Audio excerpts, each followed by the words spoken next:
What is up, guys? My name's Ali and welcome to the latest Call of Duty Modern Warfare 3 Spec Ops survival mode details. This is going to be the zombies equivalent found in the latest Call of Duty Modern Warfare 3, which is going to be coming on November the 8th. And just between you and me, there's going to be a trailer out shortly, so if you don't want to miss out on that, be sure to check out my channel and feel free to subscribe if you enjoy my videos.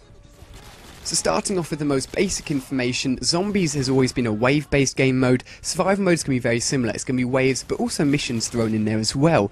So while you're shooting at the waves of enemies, there's also going to be missions thrown in to say get to a certain point or transfer certain information, which could be an item somewhere on the map, to a various part of the map, and it just basically involves you moving around more often, because I feel that survival mode could turn out to be pretty campy.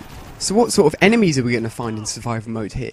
We know that in zombies that they have a limited amount of range, they don't walk too fast. Basically the best players will get a group of zombies, take them into a small area of the map, do laps around, and then just easily pick them off one by one. It's fairly slow paced once you get into it. It's not too much hysteria about it, and it's nice and controlled. However, survival mode I reckon is going to be very, very different. Rather than moving around the map, you know, feeling quite loose, quite relaxed, you're going to have different types of enemies running at you. You're not just going to have normal enemies with guns, you're going to have juggernauts which have extra health and are really badass if you've ever played Modern Warfare 2 Spec Ops, and you're also going to have dogs thrown in there with C4 strapped to them. So this is going to be crazy. It's going to prevent you from camping, because I think otherwise people will do that in a situation where in zombies they have very limited range to hit you. You can, stay away from them, move around the map, be slow paced. In Modern Warfare 3 you're going to have enemies shooting at you, which means you're going to have to be moving and taking cover. It's going to be a very different experience. So what sort of things do we have to attack the enemies in survival mode? Well, in zombies we had traps, etc., things that would use to slow down enemies in certain areas. However, in survival mode they've really stepped it up. They're going to have kill streaks. So the kill streaks found in multiplayer mode will also be found in survival mode. So how insane is this? Imagine a chopper gunner is in Modern Warfare 3 multiplayer. We don't know this yet, but imagine if it was. You'd be able to sit in the corner, have your friend cover your back as you call it in, and you can just rain hell down on the enemies, and it just sounds really, really fun.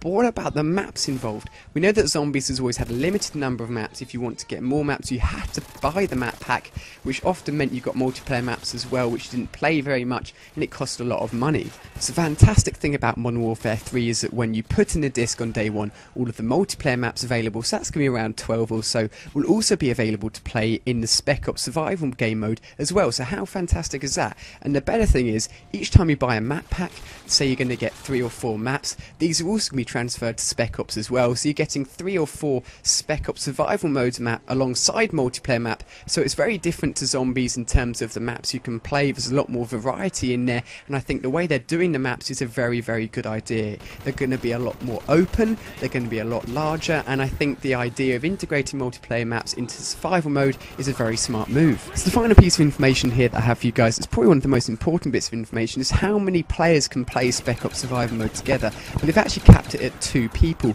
Now we're used to, in Zombies anyway, seeing 1, 2, 3 and even 4 players all playing together, but I think limiting this game to only 2 people is going to be its downfall.